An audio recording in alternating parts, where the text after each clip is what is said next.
5장 11절부터 31절까지의 말씀을 우리 다 같이 봉독하도록 하겠습니다. 여호와께서 모세에게 말씀하여 이르시되 이스라엘 자손에게 말하여 그들에게 이르라.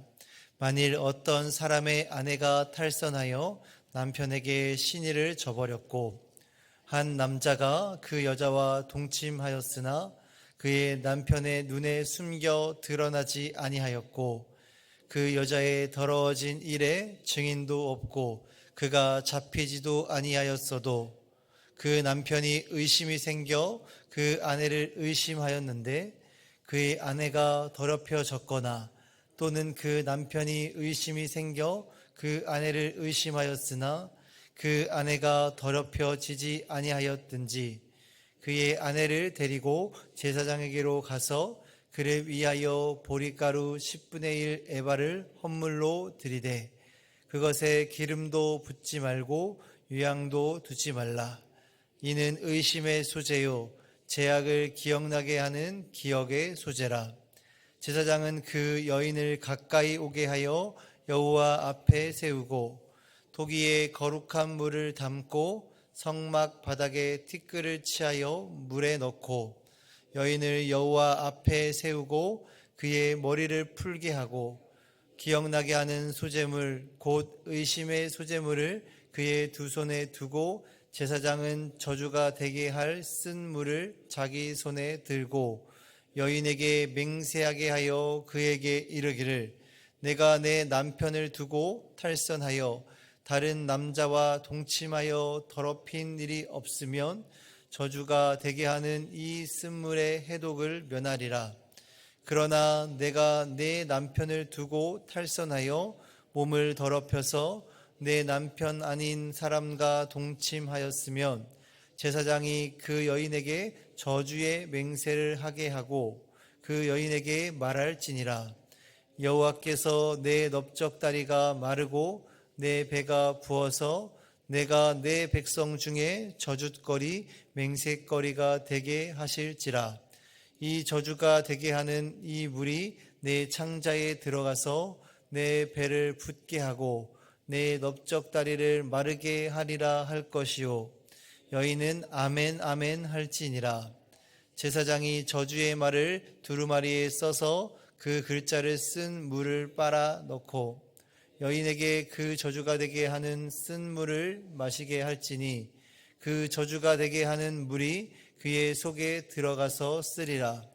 제사장이 먼저 그 여인의 손에서 의심의 수제물을 취하여 그 수제물을 여호와 앞에 흔들고 지단으로 가지고 가서 제사장은 그 수제물 중에서 한 움큼을 취하여 그 여자에게 기억나게 하는 수제물로 제단 위에 불 사르고 그 후에 여인에게 그 물을 마시게 할지라.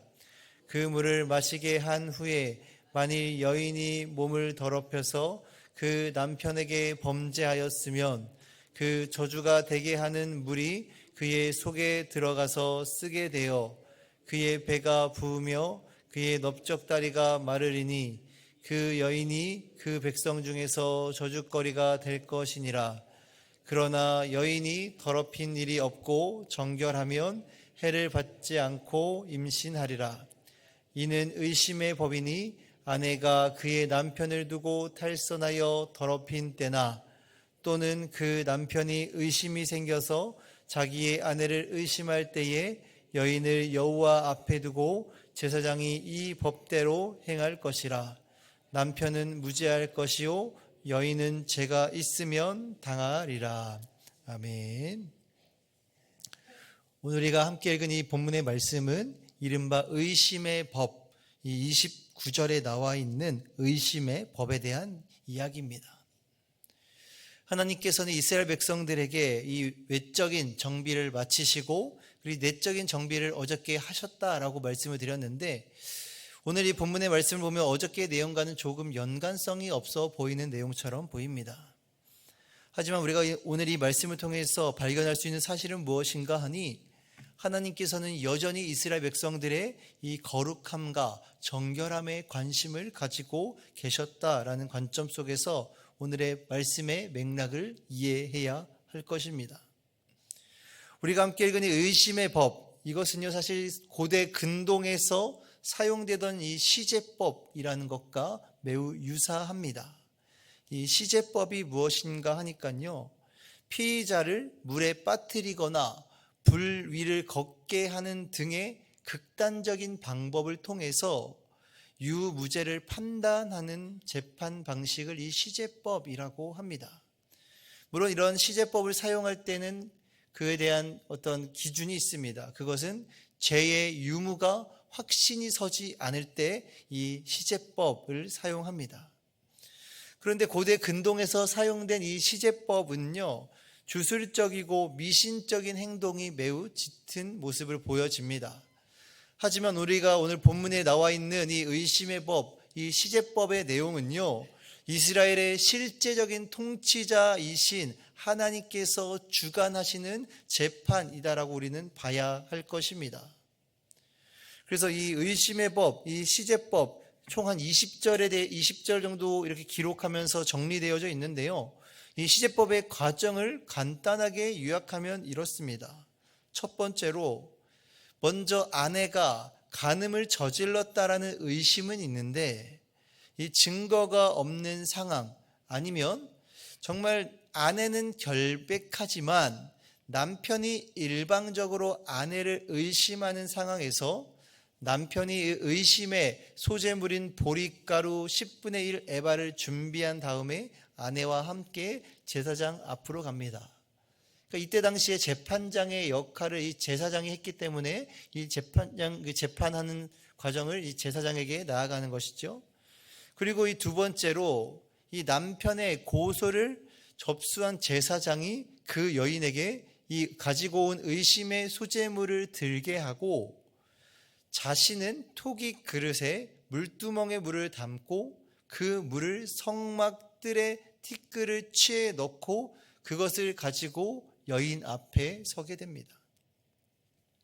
그리고 세 번째로, 제사장은 21절의 말씀과 같이 여호와께서 내 넓적다리가 마르고 내 배가 부어서 내가 내 백성 중에 저주거리 맹세거리가 되게 하실지라 라는 이 저주의 맹세를 여인에게 시키고, 그 저주의 맹세를 한 여인은, 그리고 아멘, 그 얘기를 들은 여인은 아멘 아멘 해야 한다라고 이렇게 기록하고 있습니다.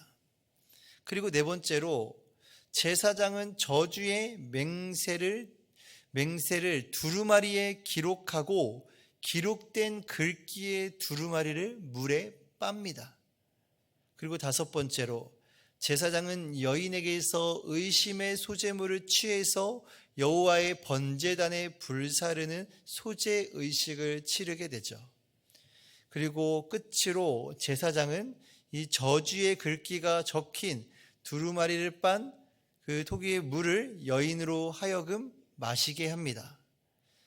이것이 이 의심의 법, 시제법의 공식적으로 이것이 과정이 끝이 됩니다. 이 재판의 과정은 이렇게 종결이 돼요. 그리고 나서 하나님께서 내리시는 그 재판의 결과는 두 가지 형태로 나타나게 됩니다. 우리가 어떤 죄를 저질렀을 때에도 유죄 아니면 무죄잖아요.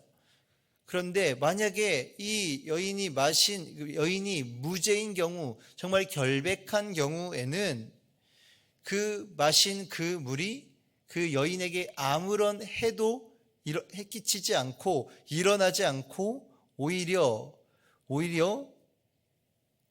28절의 말씀처럼 약이 되어서 잉태의 복을 받게 된다라고 그렇게 기록되어져 있죠. 그럼 반대로 유죄인 경우는 어떻게 되는가? 그 마신 그 물이 맹렬한 해독이 되어서, 독이 되어서 앞서 저주의 말씀처럼 화를 입게 된다라는 겁니다. 이것이 의심의 법에 대한 하나님의 심판의 결과로 이렇게 나타나게 된다라는 것이죠. 그런데 제가 이렇게 이 의심의 법, 이 시제법에 대해서 말씀드렸는데, 사실 이 과정을 보고도, 그리고 그 결과를 봐서도 지금같이 과학 문명이 발달한 시대에서 그 시대의 기준으로 본다면 이 시제법, 의심의 법은 사실 너무나도 허술하기 짝이 없는 법이죠. 물론 인간으로서 그 사람, 그 여인이 죄를 저질렀는지 안 저질렀는지 증거도 증인도 확실하지 않습니다. 지금에야 과학 수사라고 해서 아니면 여러 가지 어떤 과학적인 수사를 통해서 충분히 유무죄를 걸러낼 수 있지만, 그것이 확실한 죄인지 아닌지를 판단할 수 있지만, 그때 당시는 그런 것들이 없었기 때문에 오직 이러한 과정 아니고서는 이 죄 유무를 판단할 수가 없기 때문이었습니다. 그런데 이렇게 허술하고 비과학적인 이런 법의 재판 과정이 있었지만, 사실 이러한 방법을 사용했던 고대 근동의 사회에서는요, 정말 억울한 판결로 인하여서 희생되는 사례가 허다했을 것입니다. 오늘의 본문의 말씀을 현대적인 관점으로 본다면 이 여성 차별적인 어떤 혹은 미신과 주술과 연결된 그런 법이다라고 이야기할 수밖에 없을 것입니다. 하지만 제가 앞서 말씀드렸다시피 이 오늘 본문에 등장하고 있는 이 의심의 법, 이 시제법에 강한 전제를 밑바탕을 두어야 하는 것입니다. 그것이 무엇입니까? 하나님은 오류가 없으신 완전한 분이시기 때문에 이런 과정에서 억울한 피해자가 있을 수 없다라는 것을 우리는 전제해야 한다라는 것이죠. 사실 이 구약 성경과 이 율법은 고대 근동 지역의 가부장적인 문화 속에서 주어진 것입니다. 그렇기 때문에 우리가 이런 것들을 고려해서 이 법을 해석해야 하죠. 얼핏 보면 이 여성에게 매우 불리한 법처럼 보이지만 자세히 말씀을 살펴보면요, 이 법은 오히려 여성을 보호하기 위한 것임을 알 수가 있습니다. 왜냐하면 앞서 말씀드린 것과 같이 고대 근동에서는요, 이러한 여성을 보호할 만한 절차가 전혀 없었기 때문이었습니다. 하나님께서는 우리의 일거수일투족을 감찰하시고 우리의 마음의 생각까지도 다 파악하시는 분이십니다. 우리가 설령 사람은 속일지라도 하나님을 속일 수는 없어요. 그렇기 때문에 우리는 이 시제법의 말씀, 의심의 법의 말씀을 통해서 우리의 삶이 늘 하나님 앞에서, 하나님 말씀 앞에서 있다라는 마음으로 우리는 살아가도록 다짐을 해야 하는 거예요. 하나님께서 모세를 통해서 말씀하실 때에도 이스라엘 백성들, 우리 인간은 죄를 지을 수밖에 없다라는 것을 전제하시고 말씀하십니다. 만약에 인간이 죄를 짓지 않는다면 죄를 지었을 때 왜 회개를 하라라고 하나님께서 말씀하셨을까요? 이것은요, 사람이 연약한 존재임을 아셨기 때문에 하나님께서 그 죄에 대한 심판을 벗어나기 위해서 주신 법들이에요. 죄를 짓지 않으면 물론 좋죠. 하지만 우리가 죄악이 가득한 이 세상에서 죄를 짓지 않고 구별되고 거룩한 삶을 살아가기란 참으로 쉽지가 않을 것입니다. 오늘 이 자리에 모이신 우리 사랑하는 성도님들, 예나 지금이나 이 사회를 구성하는 가장 기본적인 요소는요, 가정이에요. 부부입니다. 하나님께서도 이런 사실을 아셨기 때문에 공동체를 이루는 가장 근간이 되는 이 가정에서부터 부부간의 신뢰를 바탕으로 서로 간의 의심의 싹을 품고 있어서는 안 된다라는 말씀을 이 말씀을 통해서 하고 계신 것입니다. 의심을 갖고 있으면 재판을 통해서 풀든지, 그리고 죄를 지었으면 죄의 대가를 치러야 한다라는 것이죠. 우리도 언젠가, 그 언제가 될지는 우리가 다 알 수가 없지만 분명히 우리는 하나님의 심판대 앞에 서게 될 날이 올 것입니다. 마치 오늘 본문의 의심의 법에 따라 제사장 앞에 선 여인처럼 말입니다. 정말 심판의 그때에는 하나님 앞에서 숨길 수 있는 것이 아무것도 없을 것입니다. 죄가 있다면 정당한 대가를 치르고 온전한 회개를 통해서 우리는 죄 씻음을 받아야 할 것입니다. 하나님께서는 이스라엘 백성들을 당신의 기뻐하시는 신부로 맞이해 주셨습니다. 신약에서도 우리와 예수님의 관계를 신랑과 신부로 비유하셨죠. 예수님께서는 신부인 우리를 사랑하시되 끝까지 사랑하셨습니다. 자신의 목숨을 주시기까지 우리를 사랑하셨죠. 그래서 우리는 예수님께, 우리의 신랑 되신 예수님께 사랑으로 복종하는 삶을 살아가야 할 것입니다. 우리가 이런 말씀을 기억하시면서 우리의 신랑 되신 우리 예수님, 우리 신랑 되신 하나님께 순종하며 우리 삶을 살아갈 수 있는 우리 여기 계신 우리 모든 성도님들이 되시기를 주님의 이름으로 간절히 축원합니다. 기도하겠습니다. 우리의 일거수일투족을 불꽃 같은 눈동자로 지켜 보호하여 주시는 사랑의 하나님, 하나님 앞에서 우리가 숨길 수 있는 것은 그 어떤 것도 없음을 인정하며 고백합니다. 우리가 거룩한 삶을 살아갈 때에도 때로는 죄에 걸려 넘어졌을지라도 우리를 끝까지 기다리시며 사랑하시는 하나님께 감사함으로 나아가는 우리들이 되게 하여 주시옵소서. 약한 자를 향하여서 손을 내미시는 그 하나님의 마음을 가지고 이 세상을 살아갈 수 있는 우리 모두가 되게 하여 주시옵소서. 감사드리며 예수님의 이름으로 기도드립니다. 아멘.